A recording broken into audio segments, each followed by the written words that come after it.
So Devo is nominated for the Rock Hall. The voting still goes on till the end of the month. By the time this is going to air forever, so we're going to put you on the spot. We'll see how many of the 5 that you chose that you think deserve to be in. I gave you the list. If you want me to go over, let me look it up here. If you could choose 5, I'm going to ask Holly. Who are your 5 for the Rock Hall for this year out of all the nominees? Yes, Holly. I had to go with 6. Oh, always. Yes. Okay. So you really want me to go first? Sure. Well, while Mookie's looking up his list. Yeah. All right. Go-Go's, Foo Fighters, Carole King, Tina Turner, and so number 5 will be a toss-up between Chaka Khan and Devo. All right, a toss-up. All right. I'm guessing because Mookie is old school 90s that he might go for LL or Jay-Z to enter into the Rock Hall. I mean, my only reservation is is it rock and roll? You know what?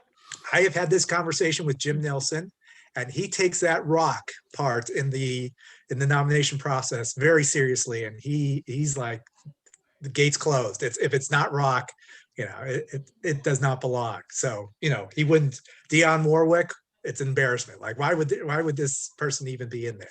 Like, is there go ahead. It's a hard one because as listeners, as audience, if they're nominated, we're voting for them. We should vote for who we feel should be in, the candidates we've been given. Yeah. And weighing them on by their music and, their contribution. It's already been decided that they're considered rock and roll if these are the nominees. Sure. Whitney Houston's in there now. So, amazing. Well deserving. Is there a hip hop Hall of Fame, I wonder? And is Aerosmith in it? See, there you go. Good question. You could put Blondie's Rapture in there. Like that was the first #1 hip hop song, allegedly, if you want to call that hip hop. I did a great talk break on the air the other day. It was coming out of an artist named Lava LaRue. And I said, that's an up and coming rapper out of the UK, Lava LaRue. The song was called Magpie. Here's another rap song that we like from 1965, 88.5 FM. Boom. And it was Bob Dylan's Subterranean Homesick Blues. It sounds like a rap song. Oh, yeah. I got a kick out of that one. But, love it. I mean, New York Dolls. I love the gritty punk rock attitude. Who else we got? The Go-Go's. Whoa, Rage Against the Machine. I feel like you need the Foo Fighters to wait a few years. Too soon. I thought about that. Yeah. It has been 25 years, Mookie. Okay. Devo and Todd Rundgren. God, Todd Rundgren. I feel like people need to know more about him. Like, he played all the instruments. He did everything. That's just incredible talent. Even production and the producer. wise. And yeah. So are these? You have to consider who you think is worthy, in addition to who you love. Right. There's no right or wrong answer. But it's just fun to discuss. And that's why we do this. And that's why they have this thing at all.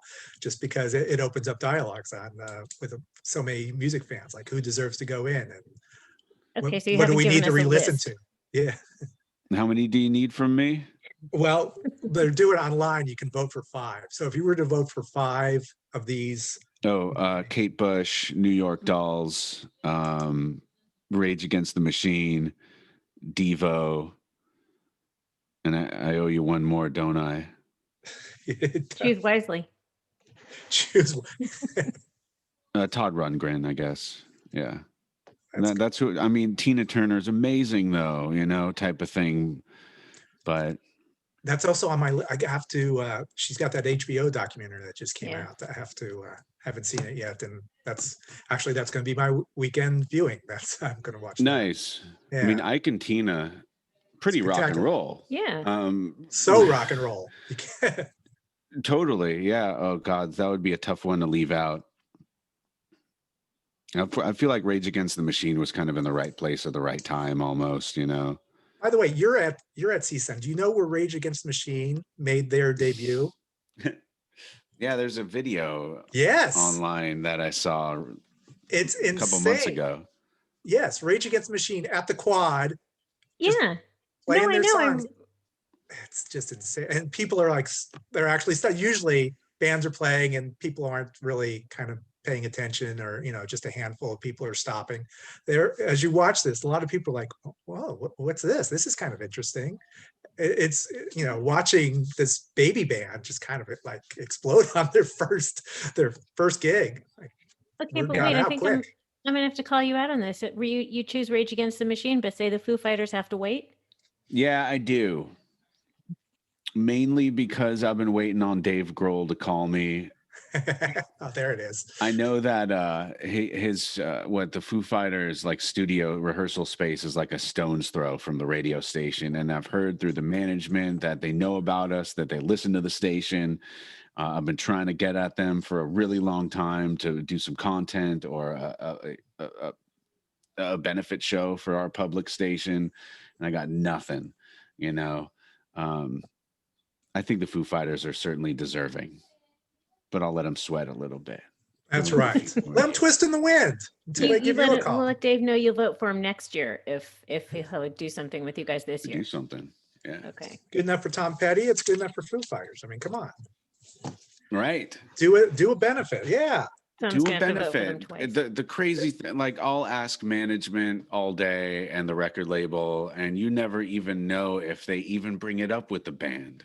Yeah. It's really frustrating. Obviously, the Foos probably get $1 million to play a gig. I can't offer that, So I think that when you're asking the label guy or the management, to do a show like an underplay, Yeah. I think that it just kind of stops right there. Mhm. They wouldn't even bring it up with Dave Grohl. He's a good guy, though. You think? I mean, It'll happen. yeah. It will happen. I think so.